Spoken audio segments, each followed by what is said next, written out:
I'm Micah Smith with Denver 7, and welcome to Denver Decides. This community partnership is dedicated to accessible and transparent elections. The partnership includes the League of Women Voters of Denver, Interneighborhood Cooperation, and is presented by Denver 8 TV.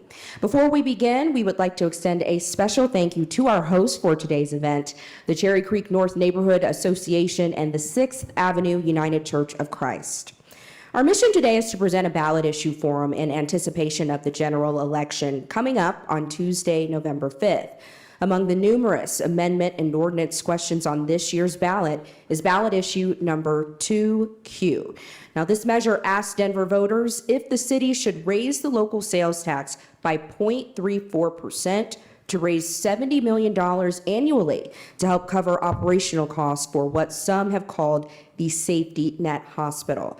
Let's begin by meeting the participants who will discuss the pros and cons of ballot issue 2Q. Beginning to my right, Dr. Donna Lynn, the current CEO of the Denver Health and Hospital Authority. She will be speaking in favor of ballot issue 2Q.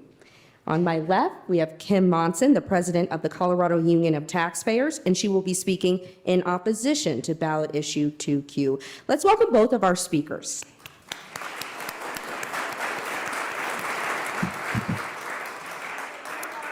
We will begin with 1-minute opening statements from both speakers. So Dr. Lynn, you are up first, speaking for ballot issue 2Q. Thank you.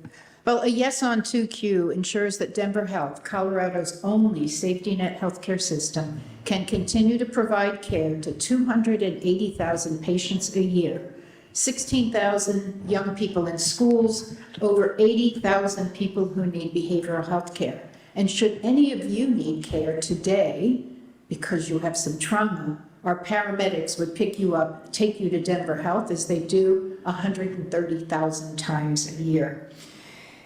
All regardless of your insurance status or your ability to pay. Most safety nets in America get about 11% from their local government. Denver Health gets 2.3%. This tax, vetted by over 100 community leaders and 1,000 voters, provides some stability for Denver Health, for pediatric care, for primary care, behavioral health, and emergency and trauma care. It is less than 20 cents per day. Despite the work that we do to tighten our belts, use philanthropy, get federal and state support, our uninsured population is going up at Denver Health. Without this, we will be forced to cut services to some of our most vulnerable citizens. Thank you, Dr. Lynn. And now the opening statement from Kim Monson, speaking against ballot issue 2Q. Thank you, Micah. And Donna, it's great to see you again. It's been a long time. Cartoonist Bob Vape said, "I don't know if I can live on my income or not because the government won't let me try it." And Denver Health provides critical care and doctors and nurses and staff, and you do an amazing job. I have a colleague at work that had let pneumonia get out of hand, was taken to Denver Health, and his life was saved. So I really do appreciate that. But Denver Health, like other organizations that provide services, is being overrun with people who've come to Colorado illegally. The city of Denver has spent millions on housing, food, services, cash assistance, and more on people who have come here illegally. And some have come to pursue the American dream, and we love that. But some have come for free stuff, and some have come to hurt us. We don't know. So the Denver Health 2023 report to the city anticipates a 24% increase in uninsured care. Asking Denverites to pay higher sales taxes in this time of government-induced inflation, higher food costs, and higher energy costs is not sustainable. I encourage a no vote on ballot question 2Q. And now, Dr. Lynn, you have an opportunity to ask Ms. Monson a question. We are moving to our question section here. And Ms. Monson, you will have 30 seconds to answer. So Dr. Lynn, your question. Great. So I'd like to both make a statement and a little bit of a question. Denver Health provides care to anyone regardless of ability to pay. And without Denver Health, I'd like to ask Ms. Monson, where would people, including Denver residents, get their care and be able to function as good citizens, good employees, and good students? Well, quite frankly, we're not asking that Denver Health not be able to provide those services. But what we are asking is that instead of putting a Band-Aid on this 24% increase because of illegal immigration, that we need to actually address that problem first before we start to ask the people of Denver to pay more in taxes. Okay, and now Kim Monson, your turn to ask Dr. Lynn a question. Dr. Lynn, you will have 30 seconds to reply. Because of government-induced inflation, higher food costs, higher energy costs, Denverites are having to make hard choices and cuts in their spending. Where can Denver Health tighten its belt to reduce its spending? So Denver Health has done a number of things to reduce our spending. In fact, our budget increases by a pretty single-digit number every year. We have frozen executive salaries. We have introduced productivity initiatives. We've done some group purchasing. And I would argue that we are actually, Ernst & Young, who was hired by the city, said we were the most efficient safety net system in the country. Let's continue with direct questions from our speakers. And Ms. Monson, another question for Dr. Lynn, and as before, you will have 30 seconds to reply. It's been reported that Denver is per capita has the most illegal immigrants in the country. And so how much is being spent, Dr. Lynn, on individuals in Denver Health regarding people that have come here illegally? So first, no hospital system in America has the ability to turn away anyone who comes to their door. There's a federal law called EMTALA.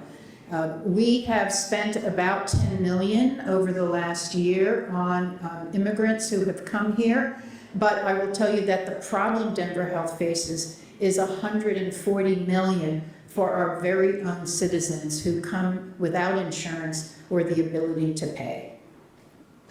Dr. Lynn, you have a question for Ms. Monson, and Kim, you will have 30 seconds for your response. Yeah, my question is, if without healthy people, how can we have a healthy society? So I'd love to know what Ms. Monson suggests is the answer to, quite frankly, a broken healthcare system right now that doesn't take care of everybody in the country. That's a really good question. I think as we've gone through this whole experience of COVID, that individuals need to actually take more ownership of their own health to make sure that they're checking diet, exercise, and do things to be proactive on their own health. And certainly having a critical care facility like Denver Health is important. And again, you do a great job if somebody has been injured, trauma type of injuries.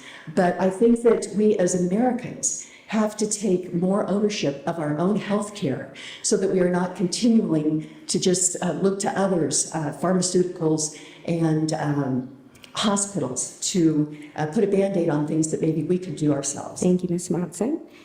Our next few rounds will feature our speakers responding to questions submitted by our forum organizers. Each speaker will answer each question, and they will have 30 seconds for their answers. So Dr. Lynn, who is here speaking again in support of Ballot Issue 2Q, you will be first to answer. Your question is, if this measure is not approved by voters, what is the next best method for the city of Denver to raise funds for Denver Health? Well, thank you for that. I actually don't think there is a next best method. The city has its own challenges. And as I said, the magnitude of the problem that we face, which is $140 million of uncompensated care, is certainly challenging. We have talked to the federal government, to the state, who allocated $5 million to us this year, but there really isn't another revenue source. The reality is it will mean cuts in services if this ballot measure does not go through. And now Kim Monson, who is here speaking again against Ballot Issue 2Q, your response to that question. Well, there are two sales tax questions that Denverites will be voting on. If both of these pass, the sales tax rate in Denver will be like 9.6%. That means 9.6% on almost everything that you purchase. Denver does not tax some food items and some other medical items, but that is a tremendous increase, and I would submit to you that that's tax gouging. We will move on to our next question from our organizers for our guests. And Ms. Monson, you will be first to respond to this one with a 30-second response. Uncompensated care is one of Denver Health's greatest expenses. Will funds from this sales tax make a significant impact on covering the cost of uncompensated care? One more time, Micah. Okay. Uncompensated care is one of Denver Health's greatest expenses. Will funds from this sales tax make a significant impact on covering the cost of uncompensated care? If the sales tax increases, it would actually, I think, be used for uncompensated care. But what we don't see is the money that is being taken out of everyday Colorado's pockets every day because of this tax. And that's one of the problems that people don't realize, is that this makes life less affordable. It makes it more difficult for people to then buy their insurance, their health care. So it's a vicious cycle. Higher taxes and more spending. It's just a vicious cycle. Dr. Lynn, your response. This is 20 cents a day for the average person who lives in Colorado. I would suggest that that is important to take care of all of us, take care of some of the more vulnerable people who might be living on the street, young people who are in schools. I think it is a very reasonable price to ensure that people are healthy, they can graduate from schools, and they can be productive employees and citizens in our city. Let's continue with questions submitted by the forum organizers, and Dr. Lynn, you will respond first for this round. Denver Health serves patients from throughout the metropolitan area. What steps are being taken to secure funding on a region-wide level? It's a great question. As I said, we take care of patients when they're brought to our emergency room, regardless of whether they live in Denver, the regional area, or around the state. That's a federal law. We have met with our legislators over the last couple of years. They have given Denver Health $11 million over the last 2 years, recognizing that many of our patients do come from Jefferson, Adams, and Arapahoe, and other counties. We've also gotten great support from our 2 senators to support Denver Health, as well as Congresswoman DeGette. And now, Ms. Monson, your response to that question. Well, Denver Health definitely does a great job in serving our communities. However, we need to address not put a Band-Aid on what is happening with illegal immigration into the city of Denver. When you bring 40,000 people into this city, we don't know where they came from. We don't know whether or not they're here for free stuff, to hurt us, or for the American dream. We need to actually solve that problem first before we ask people to dig even deeper into their pockets, as they're just trying to rub nickels to keep things together so that they can take care of themselves and their families without government assistance. In our final round of submitted questions, Ms. Monson, you will be first to answer this question. What other options do you suggest for putting Denver Health on a sustainable financial footing for the long term? I think that that's a question that each of us are having to ask ourselves. Again, as we're facing higher inflation, higher food costs, higher energy costs, we don't have this unending revenue source. And it's important that governmental entities realize that as well. So as we are having to tighten our belts to make sure that we can make ends meet, I think that we need to ask the same of our governmental agencies and Denver Health.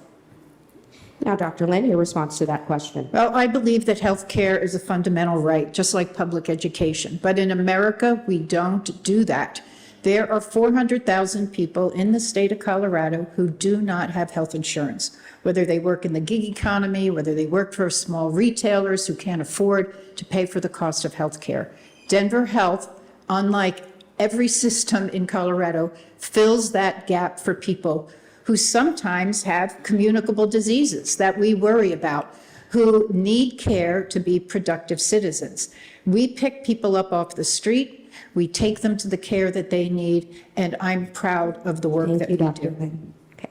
On behalf of the forum organizers, I would like to thank both of you for your participation in this forum. Let's give them a round of applause. Thank you.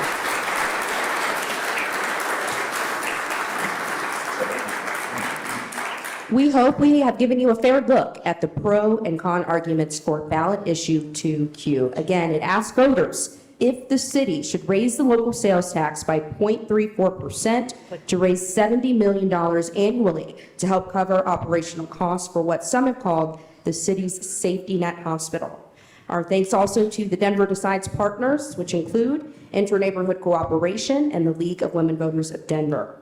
Denver Decides is presented by Denver 8 TV. We would like to extend a special thank you to our host for today's event, the Cherry Creek North Neighborhood Association and the 6th Avenue United Church of Christ. Remember, the election is Tuesday, November 5th. Let your voice be heard. Be sure you are registered and be sure to vote. For complete election information online, you can go to denverdecides.org. I'm Micah Smith with Denver 7. Thank you for joining us.